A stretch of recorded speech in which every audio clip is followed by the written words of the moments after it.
I should stop and like, I don't know, I guess I could see it in the analytics, like how long people waited until they bounced.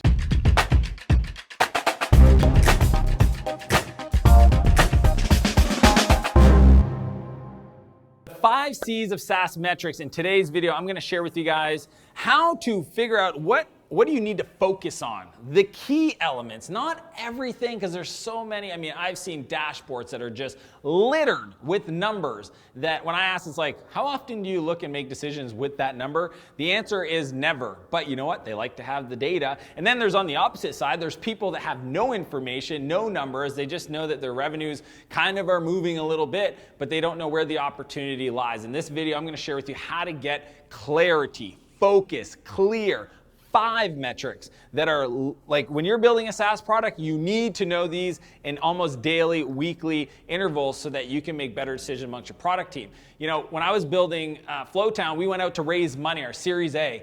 And the frustrating part for me, and that's why I'm shooting this video, was every time I talk to an investor, it seems like each investor had their own interpretation of the metric. Right? And I was just like, okay, how can everybody have, you know, you're all making the same investments in these types of companies, but you all have a different way that you think and you slice the numbers. So what I wanted to do, and I'm going to link up the video by Andreessen Horowitz on metrics and SaaS metrics in general, and that is to me the Bible. That's where you want to go. If you're curious about some of the elements that we're going to talk about today, go read those definitions because those to me are the Bible and the authorities out there. So the first one is cash. And cash may sound interesting and simple, but the truth is there's a difference between revenue and billings, because those, again, is an area where people get messed up with. Cash, to me, is how much money you have in your bank account minus the amount of money that you owe to other people, typically payables. That is your cash position. It's very important as a SaaS product to understand that number, because if you know what it costs to grow the business, you know how much cash it's going to take. Or if you've raised money and you have a runway, then you can divide those, the monthly overhead by the cash, and that gives you the amount of time you have to figure out your business. So number 1 is cash. 2 is churn.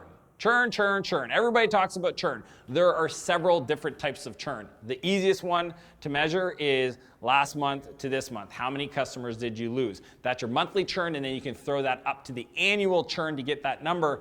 But that is one that you need to have your pulse on, because it doesn't matter how fast you grow or the traffic. If you've got a high churn, then essentially you could be turning over your whole friggin' customer base every 6 months. I've seen this with startups. Some companies every 3 months, they have a huge churn. You know, 20% month over month churn. That's like 5 months, and your whole customers that started 5 months ago are not the same customers that you're serving today.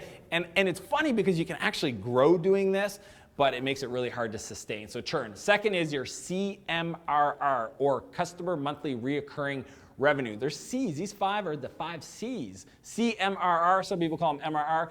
It's your monthly reoccurring revenue. Now, the key with this one is it does not include, because this, again, people want to throw in numbers to make them sound better, one-time setup fees.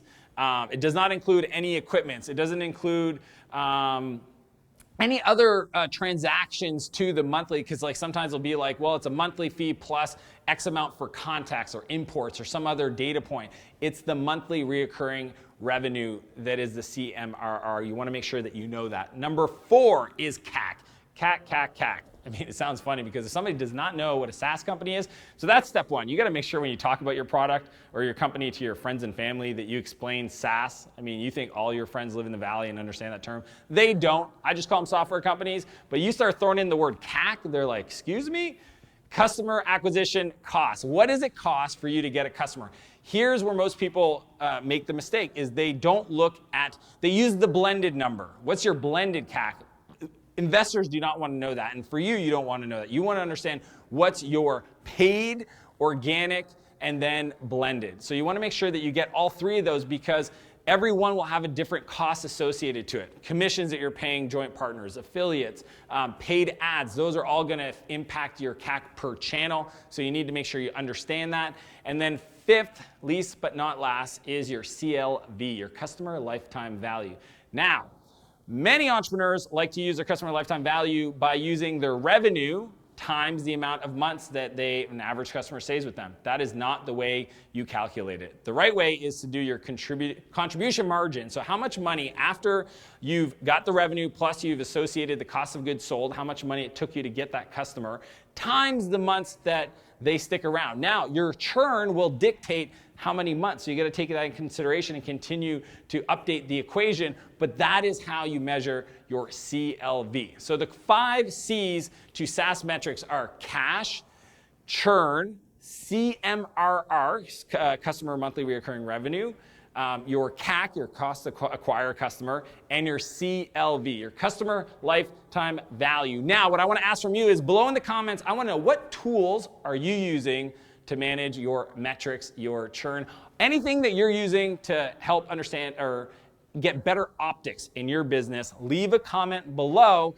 and if I get enough, I might throw in a couple of my own suggestions for you. So if you're interested, you go first, and then afterwards, I might pop in the comments and share a few of my own. As per usual, I want to challenge you to live a bigger life and a bigger business, and I'll see you next Monday. If you like this video, be sure to subscribe to my channel to get other tips on how to start and grow your business. And I would also encourage you to join my newsletter where I share free training videos, community contests, and other opportunities to come to live events. As well as if you're ready to get going, check out these couple videos I got queued up for you. Hope you're having an incredible day, and I'll see you next week.